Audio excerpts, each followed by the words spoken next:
Ada banyak peraturan dan atur cara dalam agama Islam dan hati kita rasa tersekat untuk ikuti dia. Macam mana ni Pak Ustaz? Bila kita belum masuk, kata setan, Islam ni susah lah. Dia mesti mandi, mesti wudu, mesti tayamum, ada pula sembahyang subuh, zuhur, asar, maghrib, isya. Setan memang macam itu. Bila kita dah sembahyang, setan akan risaukan pikiran kita dalam sembahyang itu.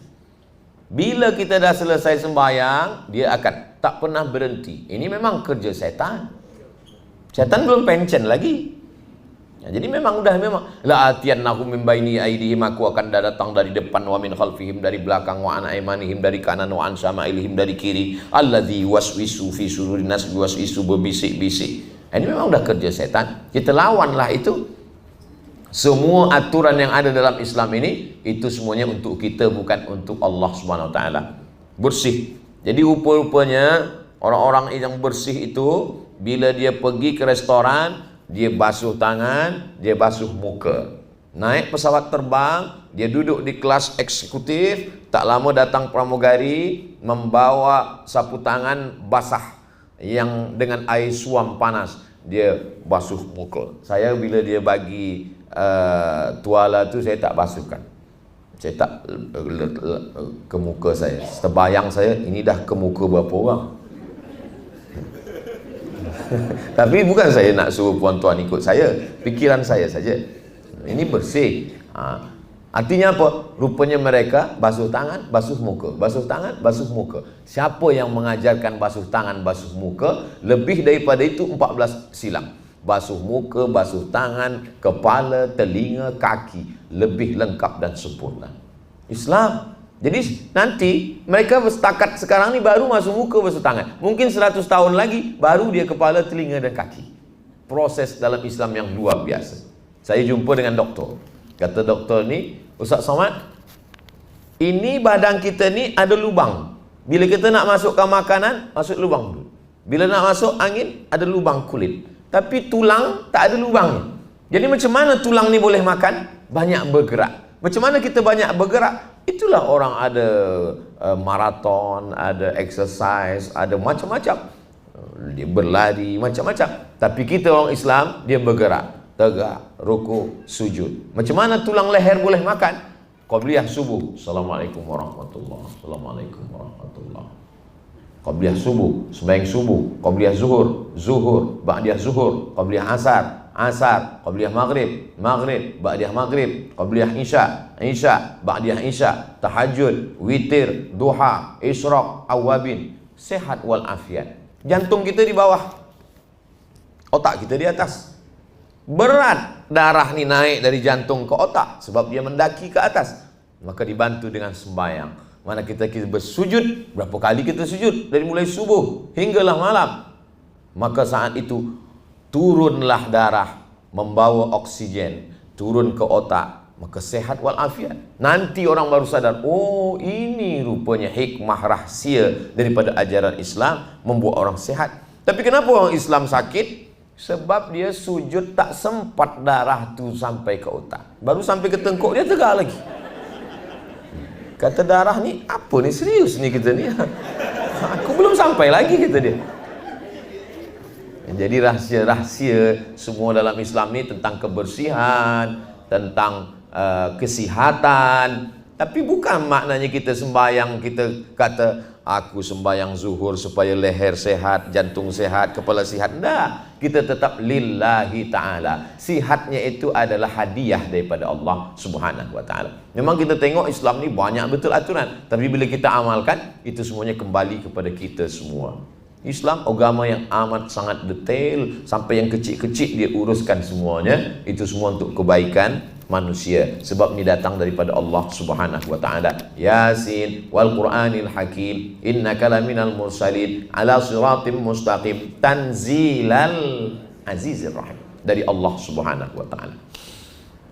Saya mengenali seseorang yang sangat kuat ibadahnya, bersedekah, hadir ke majlis ilmu, tapi kata-katanya selalu menyakiti orang sekelilingnya, pemarah dan tiada akhlak yang sepatutnya bagi seorang muslim Boleh jelaskan Ustadz kaitannya dengan hablum minallah, hablum minannas. Ada seorang pensyarah, sahabat saya. Dia puasa Isnin Khamis, tapi pemarah. Jadi kawan dia tanya ke saya, Ustaz Somad, iya, kenapa kawan kita tu puasa Isnin Khamis tapi dia pemarah? Kata saya, marah dia tu dah berkurang sebab dia dah puasa Isnin Khamis. Bila dia tak puasa Isnin Khamis, lebih daripada itu lagi. Oh, Ustaz Somad ni membela dia lah. Maknanya adalah mungkin dia dalam proses. Tapi ada makna lain, jangan berhenti di situ. Yang jadi masalah ini adalah bila kita rasa kita dah sampai di last station. Jangan. Saya tak pernah merasa saya dah sampai, belum. Kita selalu merasa kita dalam proses menuju kesempurnaan. Tak boleh. Belajar memang BA, Master, PhD, Profesor. Tapi dalam Islam belajar minal mahdi ilal lahdi. Saya tetap sampai hari ini, saya tetap membaca, saya tetap belajar. Banyak yang kita tahu, lebih banyak lagi yang kita tak tahu. Macam berjalan tepi pantai. Bila kita jalan tepi pantai, pertama air itu menenggelamkan hingga ke lutut kita. Lepas itu dia tenggelam sampai ke pinggang kita. Lama-lama tenggelam sampai ke leher kita. Lama-lama kita tenggelam, tapi lautan masih banyak. Begitulah kita belajar Islam ini. Awal-awal kita sangka, oh, belajar pertama di pondok, kitab tafsir Jalalain, bawa kemana-mana. Pergi ke masjid, sangka orang nak baca, rupa untuk bantal tidur. Sampai ke Kaherah kita tengok kitab 1 meter panjang. Oh, rupanya ilmu yang selama ini tak ada apa-apa. Jadi bila kita tengok ada kawan rajin sembahyang, rajin majlis, masih marah, mungkin dia dalam proses. Tapi kita sampaikan, kamu jangan berhenti di situ. Bahwa terus orang yang baik, kata Nabi SAW, adalah akmalul mu'minina imanan. Orang yang paling sempurna imannya siapa ya Rasulullah? Ahsanuhum khuluqan. Orang yang paling baik akhlaknya. La yadkhulul jannah, tak masuk surga. Man kana fi qalbihi, siapa yang dalam hatinya mithqala habatin min khardalin min kibrin, ada sombong sebesar biji sawi. Suatu nanti masa kita akan dihadapkan pada Allah Subhanahu wa taala. Ya'ti yaumal qiyamati bi salatin, ada orang yang menghadap Allah sembayangnya banyak. Wa siyamin, puasanya banyak. Wa zakatin, zakatnya banyak. Wa hajjin, haji umrahnya banyak. Qad syatama haza, lidahnya kasar, mencaci maki, sumpah serapah, hamun fulan.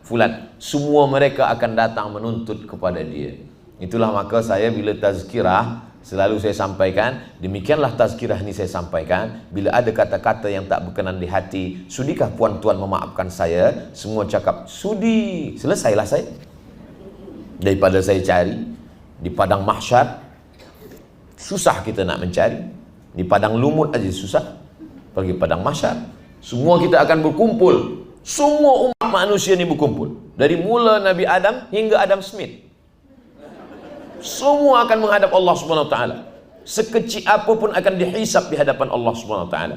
Ada orang sembayangnya banyak, puasanya banyak, zikirnya banyak. Dia sangka dia dah siap masuk surga. Manakala dihisab, cerita ni ada dalam kitab Risalah Al-Qushairiyah, Imam Al-Qushairi. Dulu kita dah khatamkan di masa Covid, saya tak pergi. Saya sebelum Covid hingga sekarang 3 tahun setengah tak ke Kuala Lumpur. Inilah first time pertama kali lepas Covid. Saat tu kita di online saja.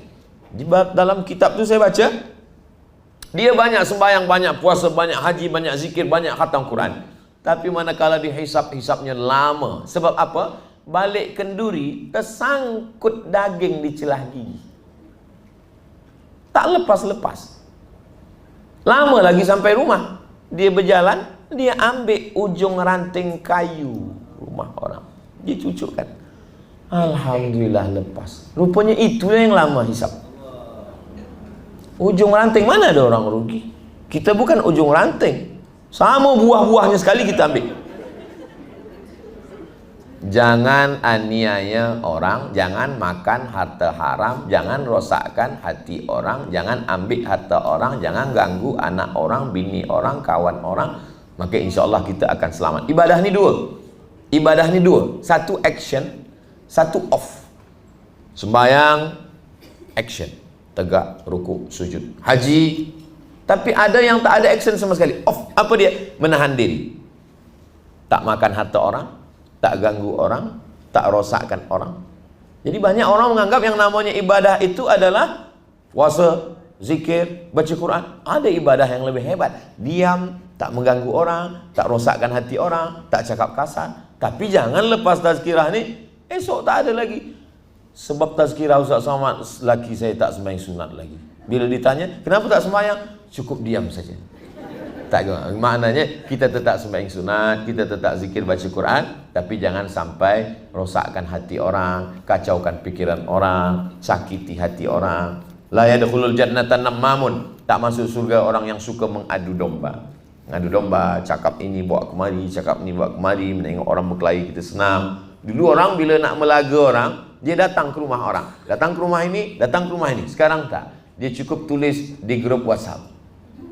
Dia cukup kirimkan voicemail. Dia cukup fitnah sana, buat sindir sana, sindir sini, tulis di FB, tulis Instagram.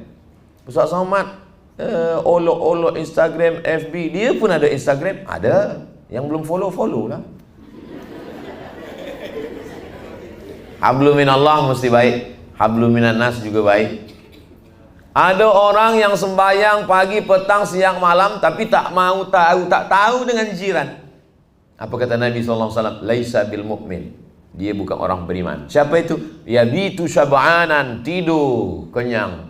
Wajaruhu ila jambihi ja'i'un. Jiran tak makan, dia tak mau tahu. Maka kita mendengar bagaimana dia. Oh, ini ada orang tak makan. Ini ada kepedulian kita menengok orang lain.